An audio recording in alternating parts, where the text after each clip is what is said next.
네, 안녕하세요. 자, 오늘 이 시간에는요, 지금 행정기본법이 이제 출범을 했죠. 그죠? 행정기본법이 출범함으로 인해서 그동안 먼저 출간되어 버렸던 경찰행정법 기본서하고 이제 핸드북, 이 부분을 이 바뀐 법에 따라서, 새로 만들어진 법에 따라서 어떻게 좀 변화를 주어야 될 것인가. 자, 그래서 오늘은 그 핸드북 관련해가지고 여러분들 좀 바꾸고 변화시켜야 될 부분들을 같이 한번 보도록 하겠습니다.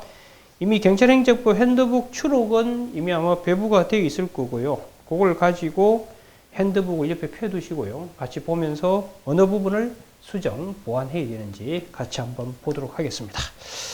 자, 먼저 페이지 6페이지 한번 펴보실래요? 6페이지가 이제 법률 유보의 원칙이죠. 그죠? 법률 유보의 원칙인데, 자, 이 부분은 사실 뭐 중요한 부분이긴 한데, 약술 문제로 이미 다 한번 출제가 됐죠. 그런데 또, 이 지금 행정기본법이 지금 제정이 됐기 때문에 또 다시 반복해서 출제될 가능성은 얼마든지 열려 있습니다. 자, 법률 유보 원칙 관련해서 어느 부분을 좀 손을 대시켜야 되느냐. 그 6페이지에 보시면 근거 부분 있죠. 이 근거 부분에서 이번에 그 실정법적 근거 부분 있죠. 이 부분을 이 추록 부분으로 대체를 하시기 바랍니다. 그 추록에 보시면 행정기본법은 일정한 행정작용은 법률에 근거하여 한다는 점을 명문화하고 있다. 이걸로 대체하시라고요. 그래서 법률 유보의 실정법적 근거가 행정기본법 8조에 들어와 있다는 점을 제시하시면 되겠습니다. 됐나요? 자, 그 다음 적용 범위죠. 적용 범위에 대해서 그동안은 여러분들이 법률 우위 원칙이야 항상 모든 영역에 다 적용된다 이렇게 배우셨잖아요. 그죠? 반면에 법률 유보의 원칙은 적용 영역 관련해서 논란이 있어 왔던 거 아시죠? 근데 그 부분에 대해서 이번 행정기본법이 종지부를 찍었어요. 그동안에 여러분들 우리 판례 기본 시각 그리고 학자들의 다수 시각이 중요상 유보설이었죠. 사실 그 부분을 좀 반영해서 조문이 만들어졌습니다. 그래서 행정기본법 8조에 보시면 그 적용 범위 관련해서 국민의 권리를 제한하거나 의무를 부과하는 경우와 그 밖에 국민 생활에 중요한 영향을 미치는 경우에는 법률에 근거해야 된다. 그럼 앞부분 국민의 권리를 제한하거나 의무 부과하는 이게 침해작용이죠. 그럼 침해작용은 여러분들 법률 유보 적용되는 데에서 별 이설이 없다고 그랬고, 그 다음 그 밖에 국민 생활에 중요한 영향을, 이게 바로 중요사항 유보서를 반영하고 있다고 볼 수 있잖아요. 그죠? 그럼 그 밖에 국민 생활에 중요한 영향을 미치는 경우가 또 구체적으로 어떤 경우인지는 언급은 없죠. 그래서 그 부분은 이제 행정유형법 고찰에서 여러분이 그대로 이어서 가시면 되는 겁니다. 아시겠죠? 그래서 거기에 보시면 그 페이지 6페이지에 적용 범위는 그거로 대체하시면 돼요.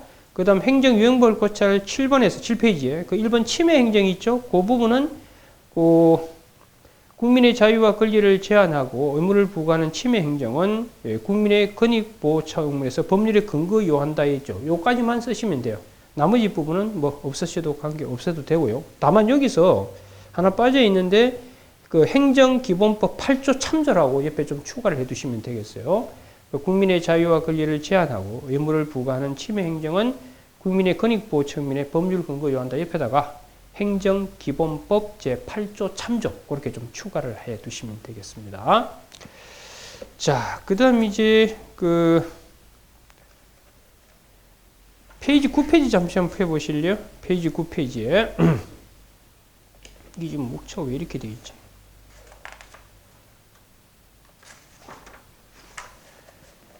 페이지 9페이지에 그 비례의 원칙 부분이 있죠. 비례의 원칙 부분에서 지금 추록 부분이 왜 요 목차 안에다 집어넣었지? 그게 이번에 법적 근거 부분이 있죠. 그 비례의 원칙에서 법적 근거 부분을 요걸로 대체하세요. 그 비례의 원칙은 뭐 헌법상의 원칙인 건 맞죠? 맞고, 그런데 이제 그동안 이 헌법에 있는 걸 들고 와서 행정법에 써먹었잖아요. 근데 행정기본법 10조가 이제 마련됐죠. 그죠? 그 부분으로 좀 대체를 해 두세요. 그래서 그 법적 근거 부분이 있죠. 이번에 그 목차가 지금 로마자 4번 행정유형법 고찰 안에 집어넣어 들어가 있는데 그렇게 하지 마시고요. 9페이지에 비례의 원칙 이번에 법적 근거 부분을 그걸로 대체를 하시기 바랍니다. 아시겠죠? 그 다음 이제 10페이지에 보시면 계려 부분도 추록으로 좀 대체를 하세요. 그래서 그 비례의 원칙은 헌법적 원칙이며 그 다음 행정의 일반 원칙으로서 요걸 좀 추가를 하셔가지고 수정을 해 두시면 되겠습니다. 됐나요? 네, 좋습니다. 자, 그 다음에 이제 11페이지 실내보호죠. 실내보호 이 부분도 근거 부분을 고치셔야 될 겁니다. 그래서 이 근거 부분을 11페이지에 있는 교과서에 있는 내용은 뭘로 대체하라고 전체적으로 그 추록 부분에 있는 내용으로 대체를 해서 완성을 하시기 바랍니다. 아시겠죠? 됐고요. 자, 그 다음에 이제 12페이지 오시면은 한계 부분이 있죠. 이 한계 부분도 그 1번의 행정의 법률적 합성 원칙과의 관계 바로 위에다가 그 부분을 추가하세요. 추록 부분을. 그래서 그 행정기본법은 공익 또는 제3자의 이익을 현저해할 우려가 있는 경우에는 신뢰보호 원칙의 적용을 제한하고 있는 바 있죠. 그 부분을 좀 추가하시고, 그리고 구체적인 한계로서 이런 것이 있다라고 하면서 그 다음 그대로 이어서 가시면 됩니다. 아시겠죠? 네, 좋습니다. 자, 그 다음에 이제 실권의 법리가 이제 약간 문제가 되어 왔었죠. 이 실권의 법리의 근거를 신의적에서 찾아야 될지 신뢰보호에 찾아야 될지 논란이 있어 왔습니다만, 이번 행정기본법은 이걸 신뢰보호 원칙의 한 내용에다가 집어넣어 놨어요. 그걸 좀 약간 변형을 하셔야 돼요. 그래서 14페이지에 그 실권의 법리에서 의 부분이 있죠. 의도 약간 변형을 가하셔야 돼요. 그래서 의 부분도 추록으로 대체를 하시기 바라고, 그 다음 근거 부분도 추록으로 대체를 하세요. 교과서에 있는 내용은 삭제를 하시고요. 그 다음 요건 부분이 있죠. 요건도 이 언더라인 건 부분을 가지고 추록에 있는 부분으로 대체를 좀 해 두시기 바랍니다. 아시겠죠? 네, 그 정도 하시면 되고. 자, 그 다음 이제 어디로 넘어가시느냐 하면은 19페이지 잠시만 펴보실래요? 19페이지 펴보시면은 그 부당결부 금지 원칙 파트죠. 이 부분도 근거 부분을 추록으로 대체를 하세요. 그 행정기본법 13조에 행정의 일반 원칙으로 부당결부 금지 원칙이 명문화돼서 들어왔잖아요. 그죠? 그걸 좀 추가를 하시면 되겠습니다. 어차피 여러분들 그 기본서 추록, 그러니까 똑같은 내용이에요. 똑같은 내용이기 때문에 뭐 제가 반복해서 지금 이야기하고 있는 거에 지나지 않습니다. 그 다음 결합 파트도 뭐로 대체하시면 된다고요? 그 추록 부분으로 전체를 대체하시기 바랍니다. 아시겠죠? 자, 그 다음 이제 28페이지로 넘어오시면은 행정법 관계에 대한 사법 규정의 적용 부분이 있죠? 이 적용 부분에서 서술 부분이 있죠? 이걸 통째로 바꾸세요. 추록으로 통째로 바꾸시기 바라고. 그 다음 그 준용 규정이 있는 경우 파트에서 행정기본법 6조를 추가해 두시라고요. 그 행정기본법 6조에 기간 계산에 관한 규정을 민법 준용하도록 되어 있죠. 그죠? 그 부분을 좀 추가하시기 바라고. 그 다음 이제 로마자 3번에 그 29페이지에 사법 규정의 적용 한계 부분이 있죠. 요것도 그 1번에 사법 규정 성질에 의한 적용 한계 부분이 있죠. 요걸 추록 부분으로 대체를 해 두시기 바라고요. 그 다음 그 행정법 관계 성질에 의한 적용 한계 부분이 있잖아요. 이 부분도 특히 그 권력 관계의 경우 있죠. 그 부분은 추록으로 대체를 좀 해 두시기 바랍니다. 됐나요? 뭐 기본적인 설명은 제가 기본서 추록할 때 다 설명을 했던 내용이 그대로 똑같이 반복되고 있는 거기 때문에 뭐 새로운 건 없어요. 자, 그 다음 이제 30페이지에 보시면 결합 파트도 추록 부분으로 전체로 대체를 해 두시기 바랍니다. 아시겠죠? 자, 그 다음 80페이지 잠시만 펴보실래요? 이 재량 부분이죠. 재량의 한계와 통제. 뭐 내년에 약술로도 뭐 유력한 후보 중에 하나입니다만, 거기서 80페이지에 로마자 이번에 재량의 한계에서 그 1번의 재량의 하자고 위에다가 그 추록 부분, 이 부분을 추가를 좀 해두시면 좋겠습니다. 재량 한계에 관한 일반론이 행정기본법 21조에서 규정되고 있죠. 그 부분을 좀 반영해서 집어넣으시면 되겠습니다. 자, 그 다음 이제 100페이지로 오실래요? 100페이지 오시면 이제 부관 부분이 많은 변화가 일어났죠. 부관 부분은 내년에 사례가 됐든 약술이 됐든 부관은 반드시 준비하고 들어갈 자세를 갖추시고 있으셔야 될 겁니다. 그 100페이지 보시면 그 부담의 가능성과 한계 부분이죠. 결국은 부관의 가능성과 한계 부분이 이번 행정기본법 17조에서 다 반영이 됐죠. 그 부분을 이제 여러분이 변화를 주시면 돼요. 그래서 부담의 가능성, 우리가 그동안 부관의 가능성은 기속일 때, 뭐 재량일 때 어떻게 되는지 논란거리 있어 왔었잖아요. 그걸 이번 행정기본법이 깔끔히 해결을 해놓거든요. 그래서 이 부분은요, 로마자 4번의 부관의 가능성과 한계 부분은 이 추록 부분으로 전체를 대체하시기 바랍니다. 아시겠죠? 그래서 기본서 할 때도 이제 설명을 했었고요. 그래서 100페이지에서 102페이지까지 이어져 있는 부담의 가능성과 한계 부분은요, 요 추록으로 전체 대체를 하시기 바랍니다. 아시겠죠? 자, 그렇게 하시면 되고요. 자, 그 다음 이제 104페이지 오셔가지고 똑같아요. 104페이지 부관의 가능성 한계 부분이 있죠. 이건 통째로 104페이지에부터 그 다음 105페이지에 이어서 105페이지 그 다음 106페이지까지 이 부분은 다 추록으로 대체를 하시기 바랍니다. 아시겠죠? 뭐 기본서 추록할 때도 설명을 했었습니다만 이걸 그대로 통째로 다 바꾸시기 바랍니다. 알겠죠? 로마자 2번의 부관의 가능성, 로마자 3번의 부관의 일반적 한계, 그 다음 로마자 4번의 부관의 시간상 한계, 여기까지 통째로 바꾸시기 바랍니다. 됐나요? 자, 그 다음 108페이지 오시면요. 공정력이죠. 이 공정력에 대한 근거가 그동안 없었는데, 실정법적 근거가. 이번에 행정기본법 15조에서 마련됐죠. 그것만 좀 추가하시면 됩니다. 그래서 108페이지에 거기 이번에 실정법적 근거 부분을 추록으로 대체를 하시면 되겠습니다. 그 다음에 이제 불가쟁력이죠. 불가쟁력에 대한 예외 부분인데, 아까 기본서 추록에도 설명을 했었습니다만, 이 부분은 2년 후에 시행이 돼요. 그 재심사 청구가. 2년 후에 시행되기 때문에 뭐 자세한 내용은 언급할 필요 없고요. 다만 행정기본법에 들어와 있다는 정도만 터치를 하시면 됩니다.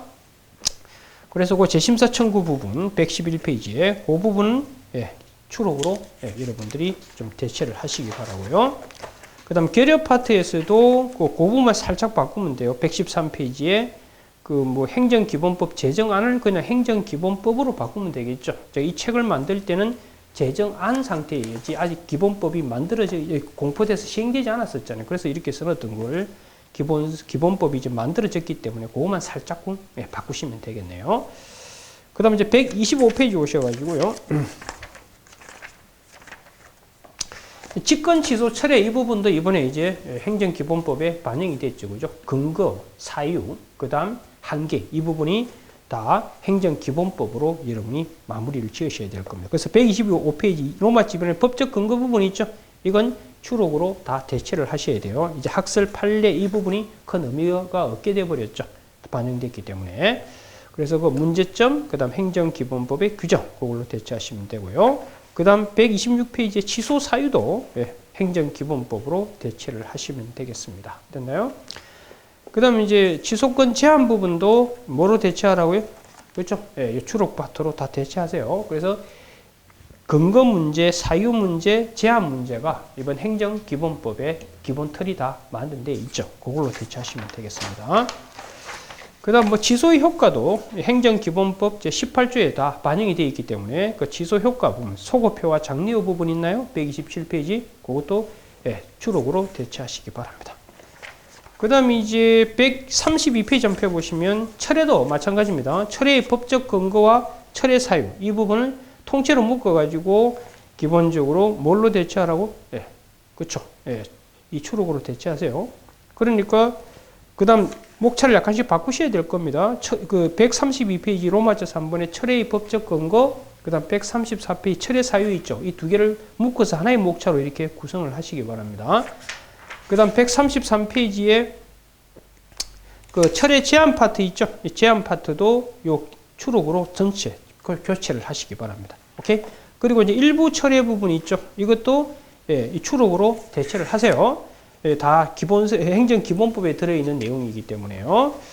이미 다 기본서 추록하면서 설명했기 때문에 더 부차적인 설명을 하지 않겠어요. 그래서 이 기본적인 추록 자료 가지고 추가 내지 변경을 좀 가해 주시기 바랍니다. 됐나요?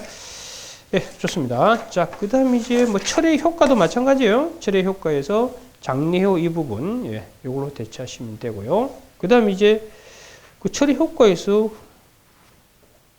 이 프린터 부분이 좀 이상하네.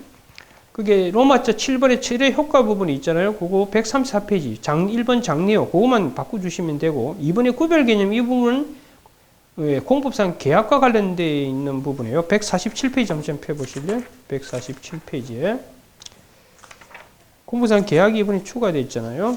공법상 계약에서 그 구별 개념 부분이 있죠. 147페이지에 그 2번이 있죠. 구별 개념 그걸 요 추록 형태로 대체를 하세요. 바꿔주시기 바라고. 그 다음 이제 계약 부분에 대한 그 법적 근거 및 한계 부분이 있죠.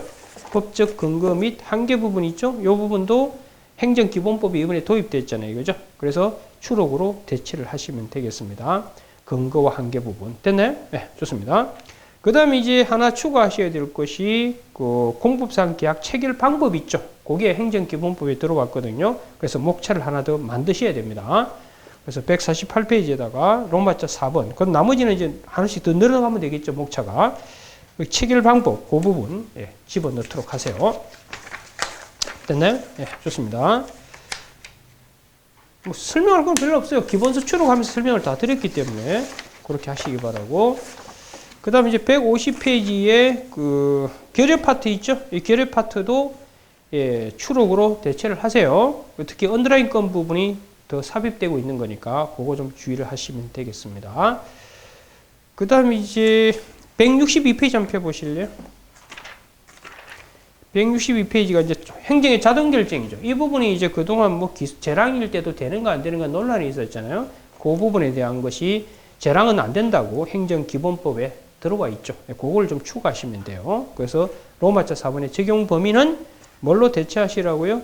이제 행정기본법 반영되어 있는 이 추록으로 대체하시면 돼요. 그래서 학설 판례, 학설 검토는 크게 의미가 없어져 버렸어요. 자, 결여 파트도 그 163페이지 있죠. 결여 파트도 이 추록으로 좀 바꿔주시면 되겠네요. 됐고요. 자, 그 다음에 이제 229페이지 한번 펴보실래요? 229페이지.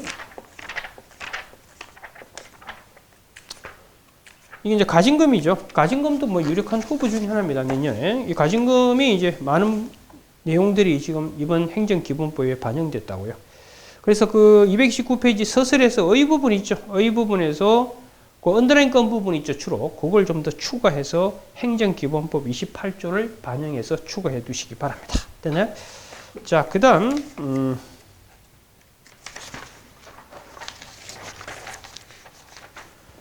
230페이지에 그 법적 근거 부분 있죠. 이 부분도 그 언더라인 건 부분이 있잖아요. 추록에. 그걸 좀 추가해서 완성을 시켜 주시기 바랍니다. 그리고 이제 로마자 6번 해가지고 목차가 하나 더 들어왔죠.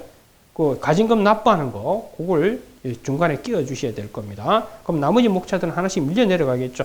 그렇게 완성을 해 주시면 되고요.